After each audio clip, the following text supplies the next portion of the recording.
Asian cricket কাউন্সিলের meeting হবার কথা রয়েছে আগামীকাল এবং পরশু, অর্থাৎ এই দুদিন বৃহস্পতিবার এবং শুক্রবার ঢাকায় মিটিং হবার কথা রয়েছে। কিন্তু এই এসএসসির মিটিংটা আদৌ হবে কি হবে না সেটা নিয়ে অনেক জলঘোলা হচ্ছে, কেননা ভারত এই মিটিংয়ে যোগ দিচ্ছে না এবং মিটিংটা যদি আদৌ হয় সেখানেও কোনো রকম ডিসিশনস আসবে কি না।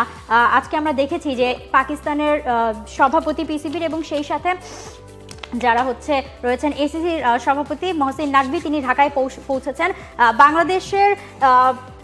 বাংলাদেশ বারবার একটা কথা বলেছেন আবিল কায়সার, যে আমরা এই এজিএমটার মানে এসিসি যে এজিএম হওয়ার কথা এইটার আমরা জাস্ট মাত্র হোস্ট, আমরা এটাকে জাস্ট হোস্ট করছি, এখানে আমরা জাস্ট লজিস্টিক সাপোর্ট দেব, কে আসবেন কে আসবেন না সেটা তাদের ব্যাপার, আমরা জাস্ট যারা আসবেন এয়ারপোর্ট থেকে আমরা রিসিভ করব, তাদেরকে আমরা জায়গা মতো নিয়ে যাব।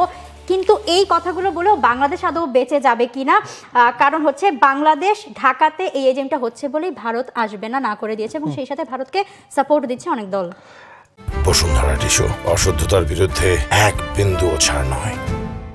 এখন ইন্টারন্যাশনাল ক্রিকেটে ভারতের দাদাগিরি সম্পর্কে সবারই জানা। ভারত যেখানে আসবে না সেখানে এসএসসির মিটিং হচ্ছে, এটা আমার কাছে পার্সোনালি একটু অবাক লেগেছে। এখন যেই পরিস্থিতি চলছে সেখানে ভারত আসবে না এবং কথা হচ্ছে যে ভারত আসবে না দেখে শ্রীলঙ্কাও আসছে না। এখন বাংলাদেশ তো এখানেই আছে, পাকিস্তান এসেছে, অন্যান্য সহযোগী দেশগুলোরও বেশিরভাগই আসলে আশা নিশ্চিত করেছেন। এখন যে টেস্ট প্লেয়িং নেশন আছে যেই 5টা, ভারত, বাংলাদেশ, পাকিস্তান, শ্রীলঙ্কা, আফগানিস্তান, এখান থেকে অন্তত 3টা দেশকে এই এজিএমে অংশ নিতে হবে। সেক্ষেত্রে you can make any decision. ভোটাভুটির ব্যাপার থাকে, যে কোনো জায়গায় আপনি যখন ভোট দিতে যাবেন অন্তত 50% ভোট না পড়লে তো আপনি কোনো ডিসিশন মেক করতে পারবেন না। বাংলাদেশ আছে, পাকিস্তান আছে, আফগানিস্তান যদি আসে সেক্ষেত্রে হয়তো ডিসিশন মেকিং কোনো সিদ্ধান্ত এখান থেকে আসতে পারে।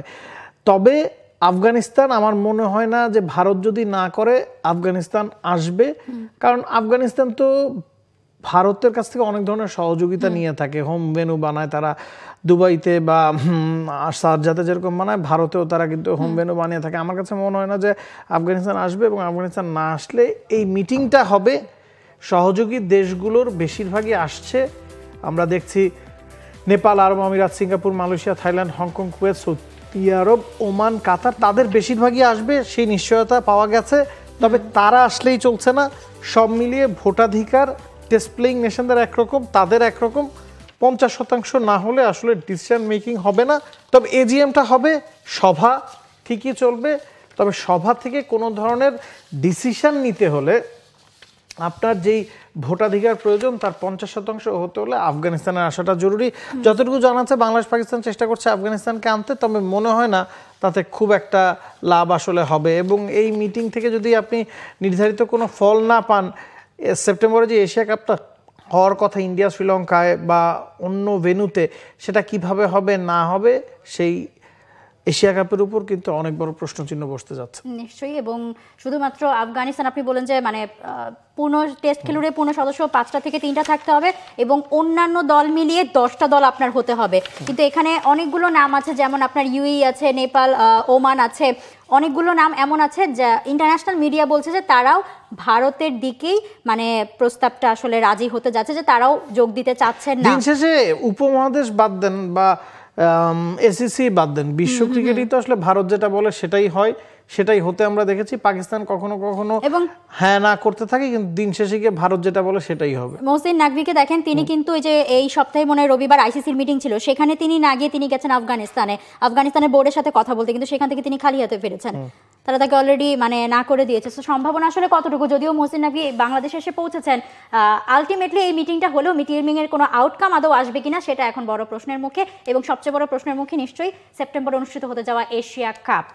For more updates, subscribe to our YouTube channel and click on the bell icon. Follow us on Facebook and Instagram.